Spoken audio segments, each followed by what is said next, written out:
Moi, je dis qu'il y a eu une différence extrêmement forte de prise en compte du sentiment populaire qui s'exprime dans la rue avec les manifestations depuis une quinzaine d'années.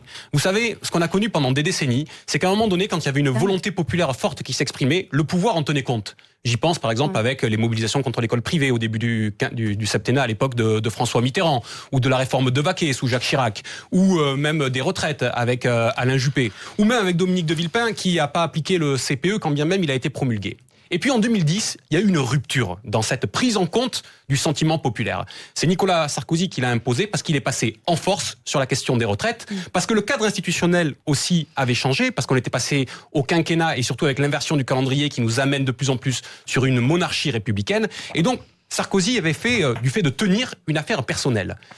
François Hollande s'est inscrit dans le droit fil de Nicolas Sarkozy, comme on l'a vu avec la réforme sur la loi travail. Et Emmanuel Macron, finalement, pousse cette logique à son paroxysme en refusant de céder. On l'a vu sur les Gilets jaunes, on l'a vu à nouveau aussi sur la question de la loi travail. Donc aujourd'hui, on a l'impression que les mobilisations de rue ne peuvent plus être entendues. Et aujourd'hui, c'est ce qu'on constate encore. Regardez, nous avons aujourd'hui la confirmation que les lettres de cadrage budgétaire qui ont été envoyées cet été vont bien être dans le sens de ce que nous avons vu à l'époque. C'est-à-dire que, par exemple, alors qu'il y a eu une extrêmement importante marche pour le climat ce week-end en France et dans le monde, on nous annonce 5000 suppressions de postes au ministère de l'écologie d'ici à 2022.